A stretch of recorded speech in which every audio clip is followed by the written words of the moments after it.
Amoebic മസ്തിഷ്ക ജ്വരബാധയെ തുടർന്ന് കോഴിക്കോട് ചികിത്സയിലായിരുന്ന യുവാവ് മരിച്ചു. കൊയിലാണ്ടി നടേരി സ്വദേശി തെറ്റിക്കുന്നത്ത് ബിജു ആണ് മരിച്ചത്. 49 വയസ്സായിരുന്നു. കൊയിലാണ്ടിക്ക് അടുത്തുള്ള കൊല്ലം ടൗണിലെ ഓട്ടോറിക്ഷ തൊഴിലാളിയാണ്. ഏതാനും ദിവസങ്ങളായി കോഴിക്കോട് മെഡിക്കൽ കോളേജിൽ ചികിത്സയിലായിരുന്നു. ഇന്ന് പുലർച്ചെയാണ് മരിച്ചത്. വിവരങ്ങളുമായി റിയാസ് KMR ചേരുന്നുണ്ട്. റിയാസ്, അങ്ങനെ ഒരു മരണം സ്ഥിരീകരിച്ചിരിക്കുന്നു. അമീബിക് മസ്തിഷ്ക ജ്വരബാധ മറ്റാർക്കെങ്കിലും ഉണ്ടോ? വിശദാംശങ്ങൾ എങ്ങനെയാണ്?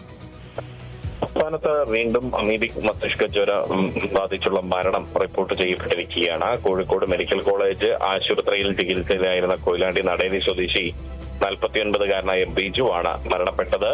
ബിജു ഈ മാസം 2-നാണ് അദ്ദേഹത്തിന് പനി ബാധിച്ച് കൊയിലാണ്ടി താലൂക്ക് ആശുപത്രിയിൽ പ്രവേശിപ്പിക്കുന്നത്. പിന്നീട് രോഗം മൂർച്ഛിച്ചതിനെ തുടർന്ന് അദ്ദേഹത്തെ കോഴിക്കോട് മെഡിക്കൽ കോളേജ് ആശുപത്രിയിലേക്ക് മാറ്റി. ഈ മാസം 23-നാണ് അദ്ദേഹത്തിന്റെ സ്രവ പരിശോധനാ ഫലം വന്നത്. അമീബിക് മസ്തിഷ്ക ജ്വരമാണ് എന്ന് സ്ഥിരീകരിച്ചത്. തുടർന്ന് ഗുരുതരമായ നിലയിൽ അദ്ദേഹത്തെ തീവ്രപരിചരണ വിഭാഗത്തിൽ പ്രവേശിപ്പിച്ചിരിക്കുകയായിരുന്നു. ഇന്ന് പുലർച്ചെയാണ് അദ്ദേഹം മരണപ്പെട്ടത്. ഒരു ഭാര്യയും ഒപ്പം തന്നെ 2 മക്കളുമാണ് അദ്ദേഹത്തിന് ഉള്ളത്. കോഴിക്കോട് കൊയിലാണ്ടിക്കടുത്തുള്ള കൊല്ലം ടൗണിലെ ഓട്ടോറിക്ഷ ഡ്രൈവറായിരുന്നു ബിജു. ബിജുവിന് രോഗം ബാധിച്ചത് എവിടെ നിന്നാണ് എന്ന് കണ്ടെത്താൻ കഴിഞ്ഞിട്ടില്ല.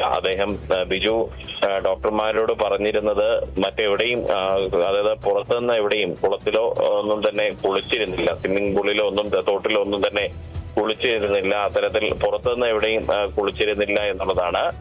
ബിജുവിന്റെ വീട്ടുകിണറ്റിലെ വെള്ളം പരിശോധനയ്ക്ക് അയച്ചിരുന്നു. അതിലും ഈ അമീബയുടെ സാന്നിധ്യം കണ്ടെത്താൻ കഴിഞ്ഞിരുന്നില്ല. അതുകൊണ്ട് തന്നെ രോഗത്തിന്റെ ഉറവിടം എവിടെ നിന്നാണ് എന്ന് കണ്ടെത്താനാവാത്തത് ഒരു ആശങ്ക പരത്തിയിട്ടുണ്ട്. മറ്റ് നടപടികളെല്ലാം തന്നെ നേരത്തെ ആരോഗ്യവകുപ്പ് സ്വീകരിച്ചിരുന്നു. ഇന്ന് പുലർച്ചെയാണ് ബിജു മരണത്തിന് കീഴടങ്ങിയിരിക്കുന്നത്. ശരി, വ്യക്തമാണ്. അമീബിക് മസ്തിഷ്ക ജ്വരബാധയെ തുടർന്ന് കോഴിക്കോട് ചികിത്സയിലായിരുന്ന യുവാവാണ് മരിച്ചിരിക്കുന്നത്. കൊയിലാണ്ടി നടേരി സ്വദേശി ബിജു ആണ് മരിച്ചത്. കൊയിലാണ്ടിക്ക് അടുത്തുള്ള കൊല്ലം ടൗണിലെ ഓട്ടോറിക്ഷ തൊഴിലാളിയാണ്.